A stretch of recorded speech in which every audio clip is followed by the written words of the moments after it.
Buenos días, chicos de Sexto Básico, bienvenidos a una nueva cápsula de Ciencias Naturales en la cual vamos a hablar acerca de los cambios de estados en la materia, con el objetivo de explicar los cambios de estado aplicando el modelo corpuscular de la materia.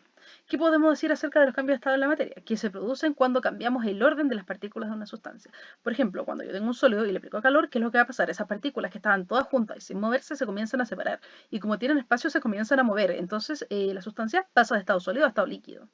¿Ya? Se pueden producir por absorción o liberación de energía térmica, cuando yo absorbo o libero calor. En este caso, que esta imagen que tenemos acá, tenemos esta agua que está absorbiendo calor de esta llama que está acá abajo. ¿Qué es lo que pasa? Ese movimiento que había en las partículas aumenta aún más, y estas partículas se comienzan a mover más y a moverse más libremente, ¿ya? Y pasan al estado gaseoso.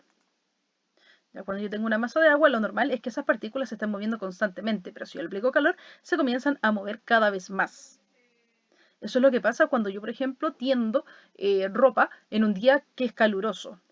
¿Qué es lo que pasa ahí? El agua que está en la ropa está en estado líquido y comienza a absorber calor del ambiente. Entonces sus partículas se comienzan a mover cada vez más y más libremente y se transforma en vapor. ¿Y qué es lo que pasa con ese vapor? Se disuelve en el aire. Entonces yo percibo que la ropa se va a secar.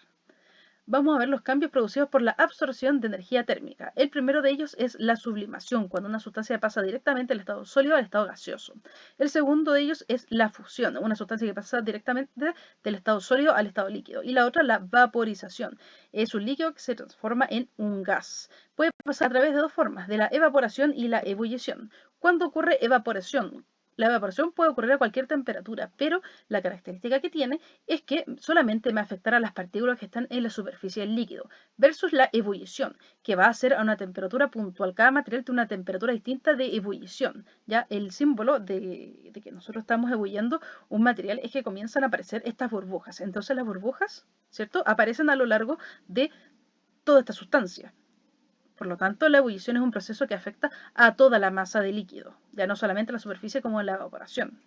Entonces, ¿qué es lo que pasa cuando la luz del sol calienta el agua del mar? Pasa que solamente calienta la superficie, entonces el agua de la superficie es la que se evapora formando las nubes. Pasa al estado líquido al estado gaseoso, aumentando la temperatura.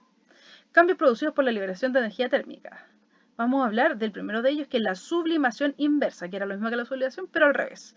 Pasa del estado gaseoso directamente al estado sólido sin pasar por el estado líquido. También tenemos la condensación, que es cuando pasamos de un estado gaseoso a un estado líquido, y la solidificación, cuando pasamos de un estado líquido a un estado sólido. A eso le llamamos solidificación.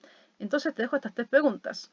La primera de ellas, ¿qué ocurre con la mantequilla al sacarla del refrigerador en un día caluroso? Justifica tu respuesta. La segunda, indica dos diferencias entre evaporación y ebullición. Y la tercera, señala un cambio de estado que ocurra en la naturaleza. Bueno, quedo atenta a sus respuestas y nos vemos en una próxima cápsula.